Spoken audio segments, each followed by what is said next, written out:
Yooyyaa hordoftoonni dareetu marti keessan akkam nagaa keessanii jirtu baga jiraattan tolee har'a akkuma tambineelii gubbaarratti argitan egaa waan tokko waliin wajjin haasofnaa bal'inaan walii wajjin haasofnaa tole yeroo baay'ee namoonni baay'een yeroo ammaa kana ittiin namoonni qarshii argatan dolaara baay'ee ittiin sassaabanidha. Wanti kun dhugaadhaa hammam qabatamaadha yaada jedhu guutummaan guutuuttii fi akkamitti isaan akka argatanii fi akkamitti isaan qarshii kana gara ofiitti akka jijjiiratan waan jiru guutummaan guutuutti isinitti hima jechaadha. Tole addunyaa kiriptoo karansii keessatti baay'een dhaloota ammaa yeroo kana keessattuu yeroo ammaa kanaa jechaadha. Keessattuu bara 2017 kana keessatti dhaloonni baay'een gurguddoon illee jechaadha yeroo itti hirmaachaa jiranidha jechaadha. Baay'inaan hin beennaa kan akka hoogganaa yookiin hundeessaan teelegiraamiin illee mataansaa bilamii kana fa'ii namoonni baay'een hojjechaa jiru. Hundeessaan isaallee deebi'ee hin hojjeta jechaadha. Maaliif walirraa hojjetaniit ofii isaaniitiin qarshii argatu jechaadha. Dolaara baay'ee sassaabanii gara addunyaa kana keessa seenuu jechaadha.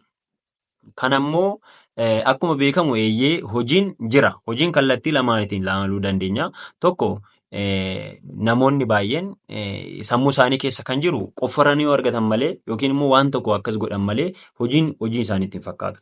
Fakkeenyaaf namoonni onlaayinii kan keessa hojjetan baay'een isaanii jiru. Onlaayinii keessatti hin hojjetu. Maal hojjetu? Onlaayinii tokko gaafa weebsaayitii ta'uu danda'a yookiin immoo suma taaptaap godhan ta'uu danda'a. Kallattii garagaraati waan garagaraa hojjetaniitu maal argatu? Doolaara argatu jechaadha. Doolaara kanammoo kiriptoo karansii keessaatiin yookiin USDT yoo argatanii akkamitti jijjiirachuu danda'u? Dirqama waaleetii yookiin kiisii kan jennu sana waan biriitti qabatanii jechaadha. Qabatan maal gochuu qabu? Qabaachuu qabu jechaadha. Kanaafuu amma kallattiidhumaanuu yaada jiru guutummaan guutuutti isinitti hima. Amma fakkeenyaaf namni tokko baratee beekumsa qabaa. Beekumsa sanaatiin soofteerii mataa isaa tokko kireet godhe yookiin immoo soofteeriin injinariingii baratee yookiin immoo manuma taa'ee baratee piroogiraamingii tokko baratee kireet godhee uummata isaatiif gadhiisa. Uummata isaatiif gadhiisee uummanni naannaa sana jiru piroogiraamii yookiin amma fakkeenyaaf teeleebirriin tokko teeleebirriin fayyadamtu. Inni summaa inni piroogiraamingii mataa isaatii qaba. Garuu birrii muraasa isinirraa kutti.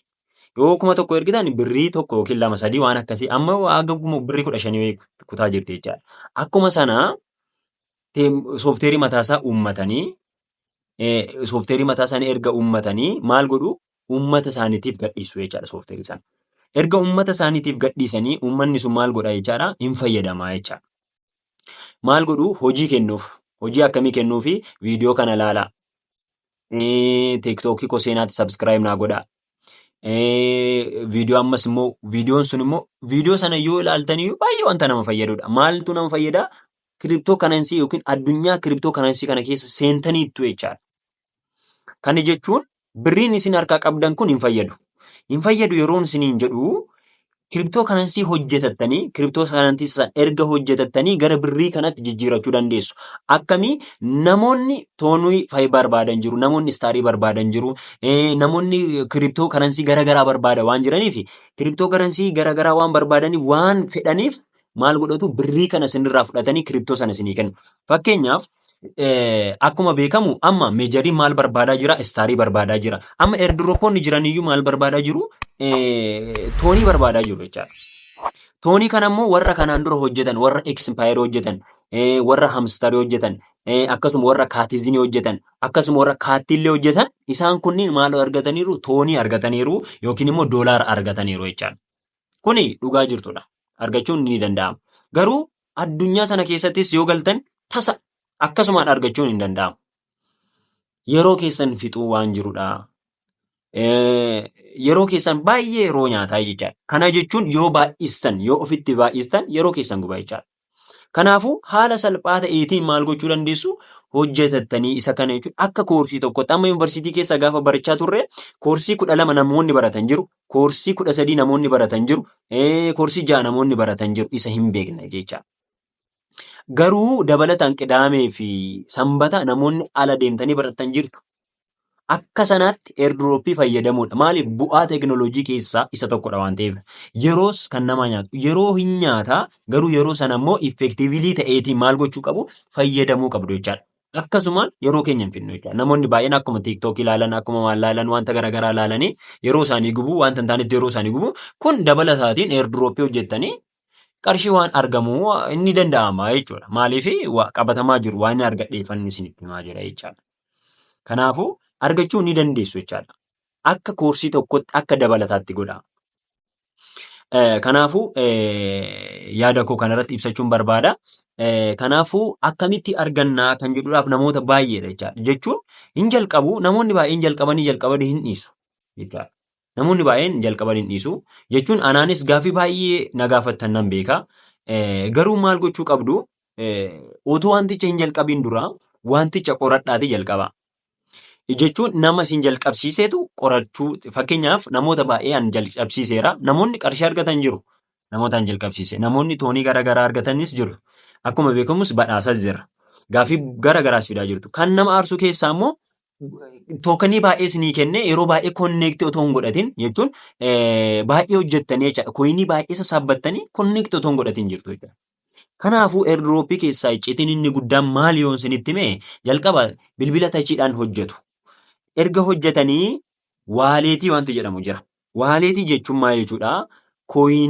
Koyinii sassaabbattan. Koyinii fi tookinii garaagara. Koyiniin kan isin sassaabbattan, kan viidiyoo laaltan, taap gootanii kan argattan, invite gootanii kan argattan, isaan kunniin koyinii sassaabbattanii jedhama.